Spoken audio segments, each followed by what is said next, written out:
Hello friends, matrix के इस third part में हम बात करेंगे मल्टीप्लिकेशन ऑफ मैट्रिक्स की। मान लेते हैं दो मैट्रिक्स हैं ए, जिसमें a i j for i is equal to 1 to so on up to m and j is equal to 1 to so on up to n, and B is another matrix for B J K, for which J is equal to 1 2 3 so on up to n and K is equal to 1 2 3 so on up to P. B2 matrix of order m cross n and n cross p such that the number of columns in A is equal to the number of rows in B, then the product of these two matrices is defined as m cross p. C is equal to AB, A dot B is equal to Cij, Cik, for I is equal to 1 to so on up to m and K is equal to 1 to so on up to P.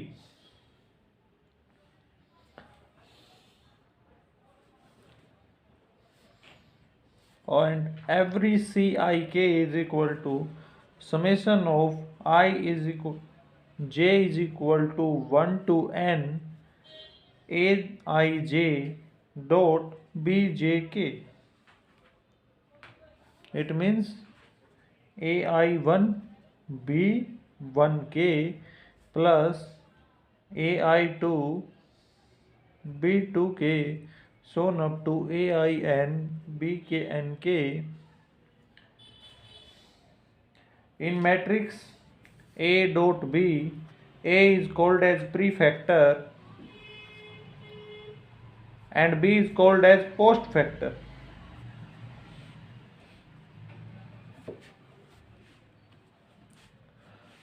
From the above definition of product A dot B, it should be clear that the product is defined if and only if the number of columns in the prefactor A is same as the number of rows in the postfactor B.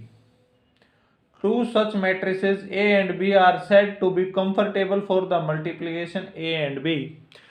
यानी कि दो matrixes तभी define होंगे, उनका product तभी define होगा जब A में जितने कॉलम है B में उतने ही रोज हों। अगर ये है तभी उनका प्रोडक्ट निकाला जा सकता है।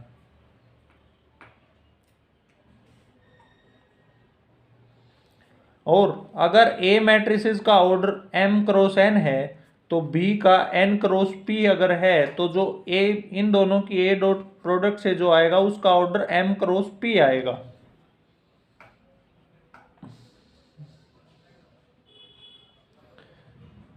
The element Cik occurring in the ith row and kth column of the product A dot B is obtained by multiplying the elements of the ith row of A by the corresponding elements of the kth column of B and adding the resulting product. This rule of multiplication of two matrices is known as row by column method of multiplication of two matrices. यानी कि रो को column से हम multiply करते हैं। अब हम एक एग्जांपल करेंगे जिससे मैट्रिसेस मल्टीप्लिकेशन जो है वो बहुत इजी हो जाएगा। मान लेते हैं हमारे पास ए कोई मैट्रिक्स है 1 2 3 and 0 2 1 1 2 5 and B is matrix 1 0 0 1 2 1। यहाँ से हमें पता है कि ए जो है वो 3 क्रॉस 3 ऑर्डर की मैट्रिक्स है और B जो है वो 3 क्रॉस 2 की है, यानी number of columns in A is equal to number of rows in B, then its multiplication is defined. और A डॉट B जो आएगा उसका जो ऑर्डर आएगा वो 3 क्रॉस 2 आएगा। This is 3, this is from 2। अब हम इसका जो मैट्रिक्स A डॉट B जो मान लेते हैं C आएगी is equal to A dot B, वो कैसे आएगी? हम इसकी फर्स्ट रो को इसके फर्स्ट कॉलम से मल्टीप्लाई करेंगे और एक एक एलिमेंट को, और फिर क्या करेंगे हम उनका एडिशन कर देंगे. It means 1 cross 1 plus 2 cross 0 plus 3 cross 2. This will be our first element.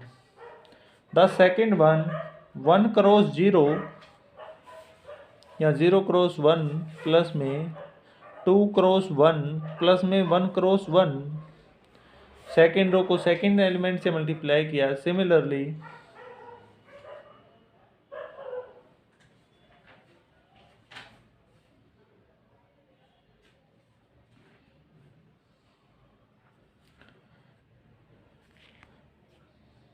जब हमने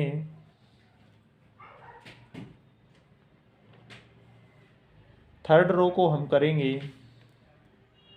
तो जो मैट्रिक्स आएगी 0 cross 1 plus 2 cross 0 plus 1 cross 2, and this will be 0 cross 0 plus 2 cross 1 plus 1 cross 1, and the third will be 1 cross 1 plus 2 cross 0 plus 5 cross 2, and this will be 1 cross 0 plus 2 cross 1 plus 5 cross 1. 1 cross 0, 2 cross 1, and this is 3 and 1. हाँ, that's why 3 and 1. अब जो matrices आएगी यानी कि हर रो को इस column के साथ हम मल्टीप्लाई करेंगे और इनके सम को हम लिख देंगे, तब जो सम आएगा 7 5 2 3 and 11 and 7. If AB is defined, it is not necessary that BA is also defined. यहाँ हम देख सकते हैं कि AB तो डिफाइन है, लेकिन जब BA निकालेंगे तो 2 क्रॉस 3 को हम 3 क्रॉस 3 या 3 क्रॉस 2 को हम 3 क्रॉस 3 से मल्टीप्लाई नहीं कर सकते, क्योंकि इसके जो कॉलम है वो इसके रो से बराबर नहीं है, यानी कि BA यहाँ पे डिफाइंड नहीं है. अगर हम जनरल बात करें तो A और B दो मैट्रिसेस हैं, अगर M क्रॉस N की और P क्रॉस Q की अगर हैं, तो AB और BA तभी डिफाइन हो सकते हैं दोनों जब M की वैल्यू Q के बराबर और N की वैल्यू P के बराबर. यानी कि पर्टिकुलर अगर A और B दोनों ही स्क्वायर मैट्रिक्स हैं और सेम ऑर्डर की हैं, तब AB और BA दोनों डिफाइन होंगे. अब मल्टीप्लिकेशन से संबंधित कुछ प्रॉपर्टीज मान लेते हैं. A, B और C तीन मैट्रिक्सेस हैं M क्रॉस N की, और B जो है वो N क्रॉस P की, और C जो है वो P क्रॉस Q की है. तब जो मैट्रिक्स ये एसोसिएटिव होगा, इट मीन्स A B का प्रोडक्ट निकाल के C के प्रोडक्ट के साथ, तो और A का प्रोडक्ट फिर B और C के प्रोडक्ट के साथ. यहाँ पे एक चीज़ ध्यान रखेंगे, आप C को आगे पीछे नहीं लिख सकते, वरना फिर डिफाइन नहीं रहेगी ना. ये तभी डिफाइन है जब इसके कॉलम इसकी रो के बराबर और इसके कॉलम इसके रो के बराबर है. Only and only define. Now some other properties. Matrices multiplication is distributive with respect to addition. It means A dot B plus C is equal to A dot B plus A dot C.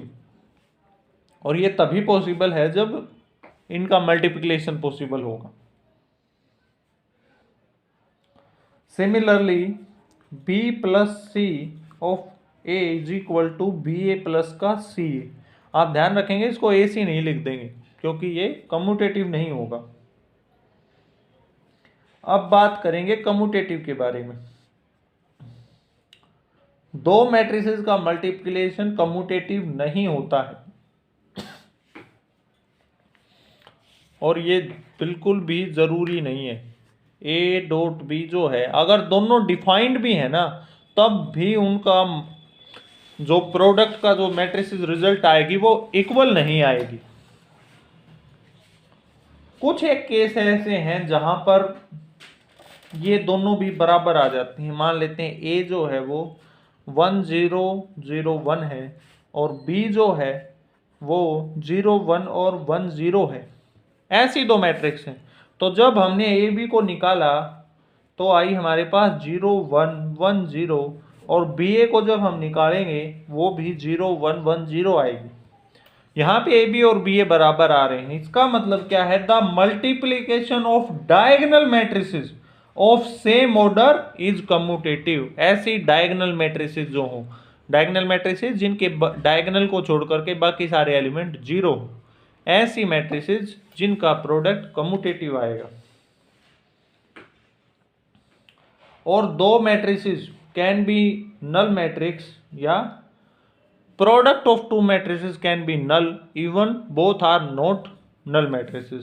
मतलब A not equal to null matrix and B not equal to null matrix, फिर भी इनका जो product है A dot B वो null matrix हो सकता है।